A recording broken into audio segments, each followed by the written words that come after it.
Lakeland Currents, your public affairs program for north central Minnesota.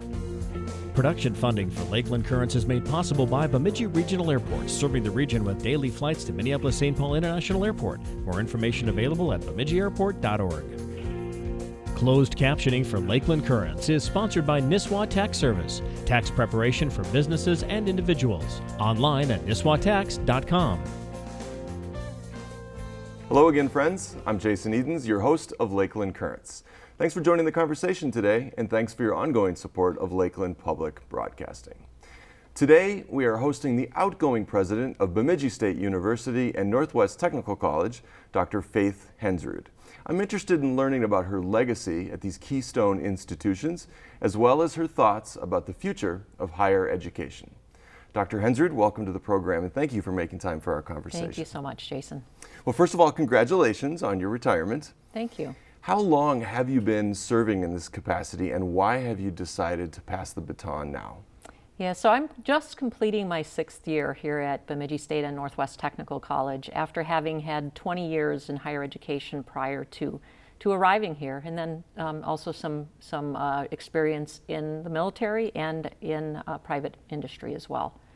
And you know, there comes a point in your career where you start thinking about what are the next steps and what do I want to do, or where do I see myself going next. And I think having a global pandemic really helps to put some perspective on your life. And it was probably about a year and a half ago that I started thinking, just over a year ago now, I guess it was in March of last year, that I started thinking about what do I see myself doing next, and where might that be.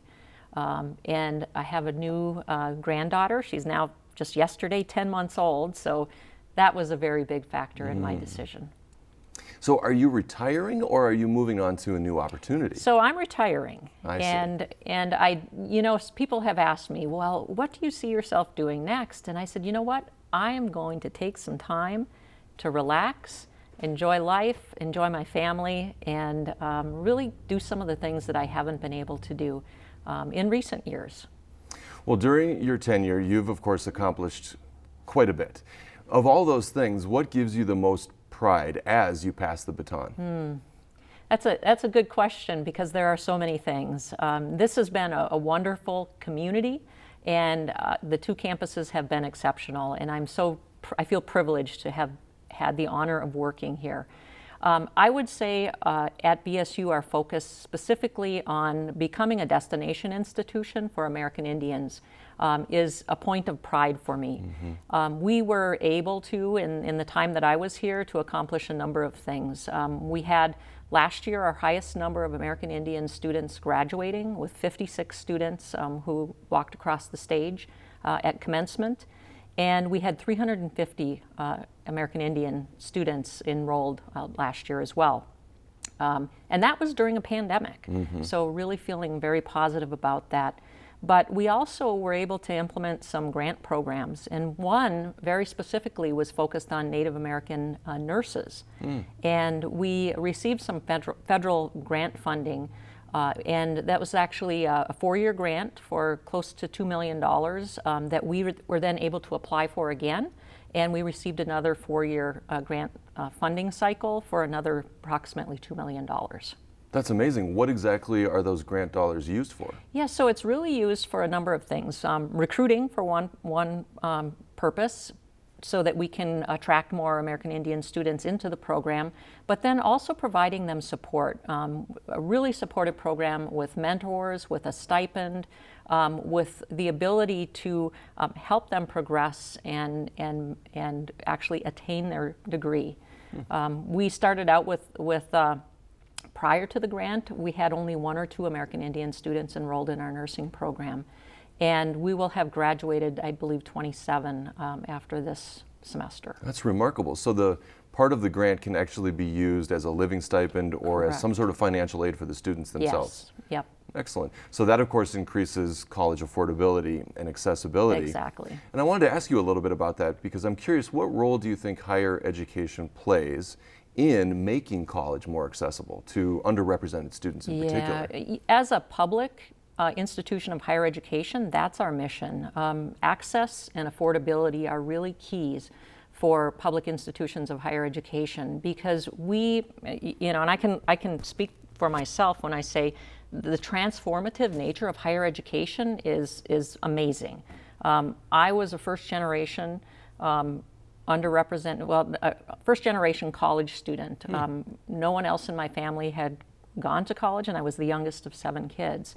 And I know what a college education has done for me, and I can also attest to what it does for other individuals who may not have the mentorship of members of their family who have been in college before them. And so providing that access and then providing the support for our students is so important, so that they can, number one, see themselves graduating and then complete their degree. So your experience as a first generation college student has affected your educational philosophy and your leadership. Most definitely. So you've talked about how there's a higher enrollment of American Indians at both Bemidji State and Northwest Tech, or is it primarily Bemidji State? I would say both institutions. It's about a 6% population at BSU right now. It's about 10% at NTC. It's a much smaller school, so your percentages Sure. are larger. But yes, most definitely, we're seeing those higher enrollments at both institutions. And is that enrollment driven by Native nations that share a geography with Minnesota, or are some of these students coming from further afield, if you will? Yeah, I would say it's primarily Minnesota. And you know, from within our region, we have 3 tribal colleges as well as 3 tribal nations just within our same area here. So that's a primary factor. But even as we're looking at how do we recruit students, one of the things that we're doing, particularly through the Native Nursing Grant Program, we're recruiting in North Dakota as well, and looking for other ways that we can begin to attract students from outside of the state of Minnesota to come here to complete their degrees. Well, part of the conversation around college affordability and accessibility is also about the cost of tuition. Yeah. And there's sort of a growing conversation nationally about tuition-free college. Yes. What's your opinion on that? Well, nothing is free. I mean, we all know that there's no such thing as a free lunch. So one of the things that you have to recognize with that growing interest is there has to be some funding mechanism for that. And I know at the federal government, they're talking about tuition-free college, but again, you need the resources behind that, because we can't simply say we're going to open our doors and let everybody come in and not have to pay anything, because it costs. It costs us to be able to support those students, and we need the resources to be able to do that. At the state level, the same thing applies. If the legislature is saying, well, we'd like to freeze tuition, simply freezing tuition isn't the solution, because there also needs to be the resources coming back to the institutions to cover the cost that now is no longer being managed by tuition. I think it's a good thing, but again, the dollars have to be there to support a public institution like ours. Sure. I learned from the Bemidji State University website that during your tenure, you've been responsible for a lot of strategic planning. Yep. I'm curious, what has that revealed about the institution, and also what will it change? Yes, so I would say one of the big factors that went into our strategic plan at BSU was, number one, we needed to look at how we could meet the needs within our region. Number one, that's a primary thing.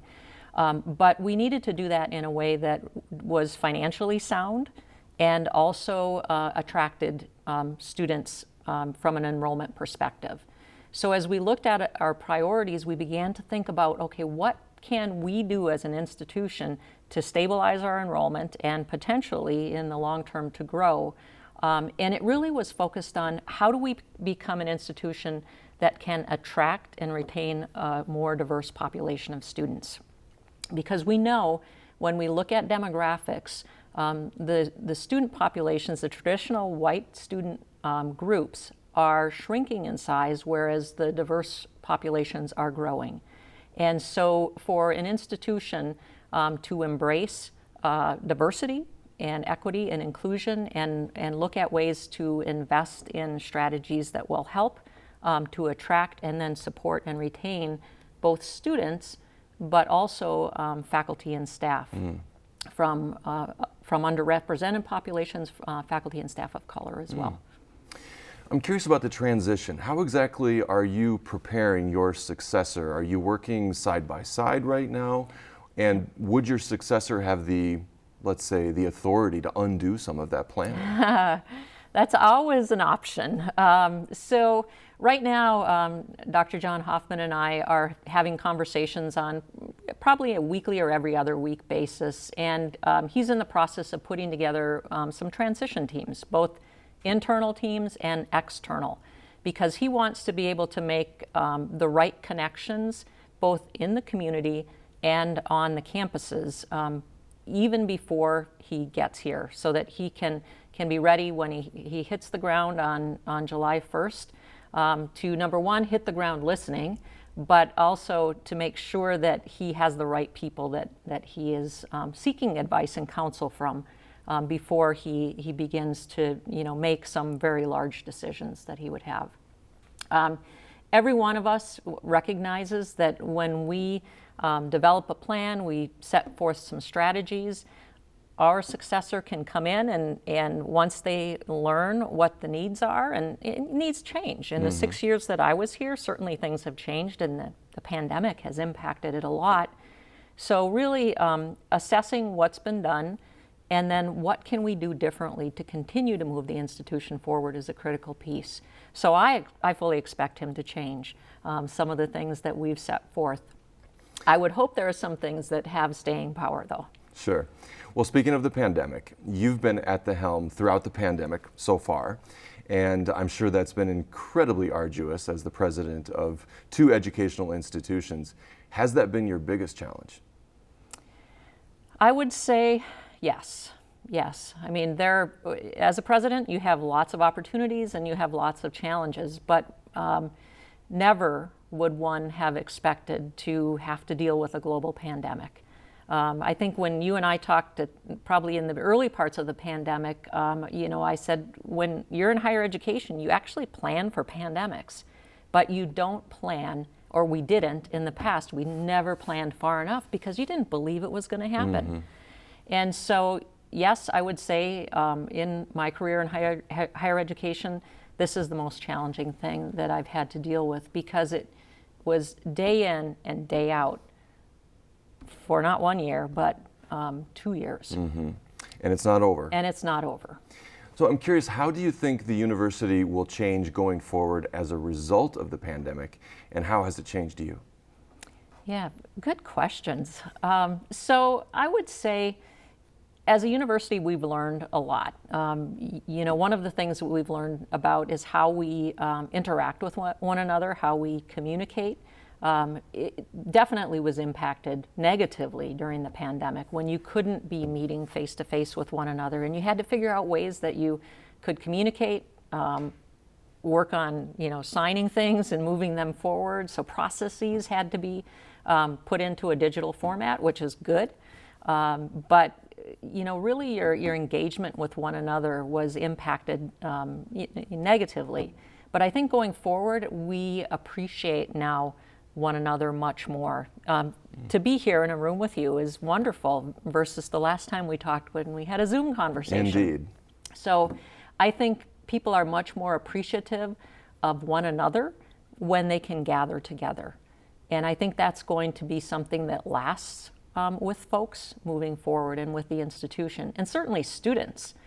Students were so negatively impacted by not being able to have in-person classes that now when they are able to, you can just see the joy that they express and the faculty express when those masks came off. The faculty said, "You know what? I can see smiles, I can see faces." Right. And it's wonderful. What part of, or what practice during the pandemic do you think will be kept and possibly even embraced by BSU and Northwest Tech? Yeah. Was there any lesson learned or new approach that you think you'll hang on to? Yeah, I think some of what we did was in the teaching area, and we shifted some of our classes from strictly face-to-face to more of a hybrid or a high flex, so that there was some flexibility in students able to physically come to class or to to have it in a Zoom environment. So I think the use of Zoom, I know I've heard some faculty say that they now are recording some of their lectures because you don't know when your students are not going to be able to be there. So to have a recorded lecture is a wonderful way to do that. I think from my perspective, one of the things I really liked about it was not having to travel so much down to St. Paul, because it was once or twice a month, and I missed the interaction with my colleagues and my peers, but I certainly didn't miss the 4-hour drive. 4-hour one way. One way, Right. yes, one way. And so I think there are some aspects of what we do as a system that are changing as well, because now my May meeting is no longer a drive down to St. Paul. It's a Zoom meeting. So am I hearing you say it's almost a bridge between rural and urban communities? The ability to... It really is. It really is. And to be able to engage, so much more easily with my colleagues, even in the northern portions of the state and my presidential colleagues, you can do that in a Zoom environment much more easily. Nobody has to travel, and you save that much time. I've always been curious about quality assurance and quality control in a post-secondary institution, or environment rather. There's a growing conversation about the role of tenured instructors in post-secondary institutions. Oftentimes tenured instructors have sort of an ironclad job security environment. How do you ensure that those instructors are providing the best educational offering? Yeah, I really look at our faculty at BSU, and so that we have tenured and tenure track, probationary, and we also have the non-tenure, the fixed term. And I just look at the expectations that are set within the departments and by the academic deans, and then the provost and myself, is really raising the bar and raising the standard for expectations. So if we're very clear and we provide mentorship opportunities for individuals so that they have somebody that they can learn from, I think that's a really critical point. And I see so much quality teaching being done at my institution that I don't fear for that. And I think that there are mechanisms by which we can address challenges when there are challenges. I see. Well, on the other end of the spectrum, as you mentioned, there are also contingent or adjunct, or I think you said fixed term instructors, many of whom make a significant commitment to the school. Yeah. Is that asymmetrical, or is BSU and Northwest Tech making a comparable commitment to those fixed term instructors? Yeah, I say we make a comparable commitment. I know when we hire fixed term employees at faculty at BSU, they go through the same orientation program that our tenure track faculty would go through. So they have the same opportunities for understanding their role as faculty members, even if they're only there for a year. We do the same thing at NTC, although it's on a smaller scale, and we have fewer part-time instructors there. But you're really looking at, okay, how do you orient faculty, and then how do you support them going forward? So it's important to be able to hire people that are not probationary or tenure track, because we have individuals who are off for a variety of reasons. They may be taking a sabbatical. There may be a leave for some reason, and you need somebody to be able to step in and fill that role. And oftentimes when we hire somebody in a part-time or a one-year hire, it's a good opportunity for them to try us out and us to test them out. Sure. And then if we have an opportunity that's more permanent, they can certainly apply for that. Is hiring fixed-term instructors an adaptive cost management strategy, or is it more a recruitment process? Yeah, I think what's happening, if you look at higher education across the nation, there is more of a tendency to hire more part-time individuals than I think you're seeing in Minnesota. And I would say that our strong relationship with our faculty union is one of the reasons that we tend not to do that. And we're really looking at hiring tenure track faculty where we can. But I would say nationwide, there's more of a tendency to hire maybe temporary, part-time, adjunct instructors, as they're often referred to. But it depends, I guess. If you're looking at starting a program or growing a program, you may need to do that as a first step. And you say, okay, we're not ready to commit to a probationary track position, but we are willing to commit to a 1-year or 2-year hire and see if we can get the enrollment up enough to then justify whether or not we would search it at a different level. So there are 37 institutions within Minnesota State, correct? Correct. And it's my understanding that BSU, Bemidji State University, is the only one with both a bachelor's and a master's in environmental studies. And BSU also has one of the oldest sustainability programs in the state of Minnesota. That's correct.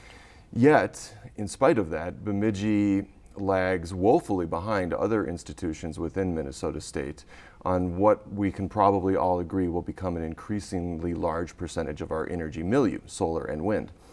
Was the deployment of solar and wind not a priority for you, or when will we see more clean energy supporting the energy load at BSU? Thanks for that question. We certainly have been looking at it and looking for opportunities where we might be able to look for more environmentally sustainable ways of producing and getting our energy. We looked at solar on 2 different occasions for some different options, and things just fell through with both of those. We have also looked, well, I brought up wind, and certainly we don't have as many advantages here for wind as there would be in other areas where there are fewer trees. In terms of the wind resource? Yes, exactly. So that's not something that under my tenure we explored in depth, but certainly is something that could be looked at, along with some more solar. And right now the credits that the energy companies get, I mean, you know more about this than I do, so I'm making it up. But what is interesting is it's not as advantageous to the power companies to do this at this point. Well, as you mentioned earlier, you also are a veteran. You served in the Army between 86 and 89, and then you were a reservist between 89 and 2000, if I'm not mistaken. That's correct.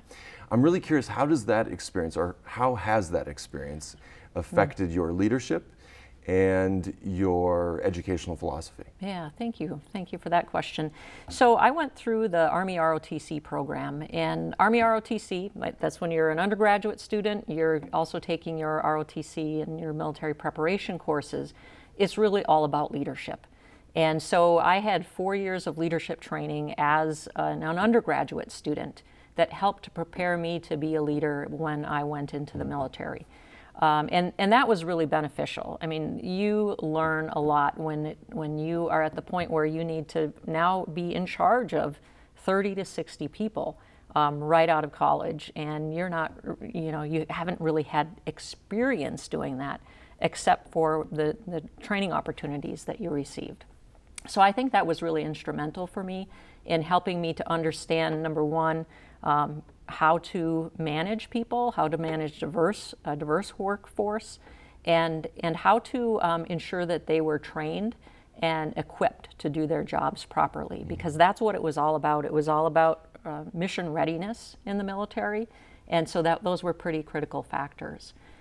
So I think, as you think about what our military does, and taking very young people and turning them into highly experienced technicians in many cases is just exceptional. And I think my love for the training and the education piece was further developed when I was a training officer in the Army as well. So in your retirement statement, if you will, again on your website, it says that the past 5 or 6 years were the most fulfilling in your professional career working at BSU and NTC. Why is that? Well, I think it has to do with the community, first of all. I'll say that, because if you look at Bemidji as a community, it is the most wonderful community in which I have ever worked. It is embracing of individuals who come in new to the community. There are so many opportunities for work to be done on economic development, and to look for ways that we can both meet the workforce needs within the community, as well as to ensure that we are educating students that will help with that workforce need. Well, you've already alluded to this a little bit, but I'm really curious, how do you intend to spend your time in retirement? What are you looking forward to, in addition to spending time with your 10-month grandmother, or grandchild, excuse me?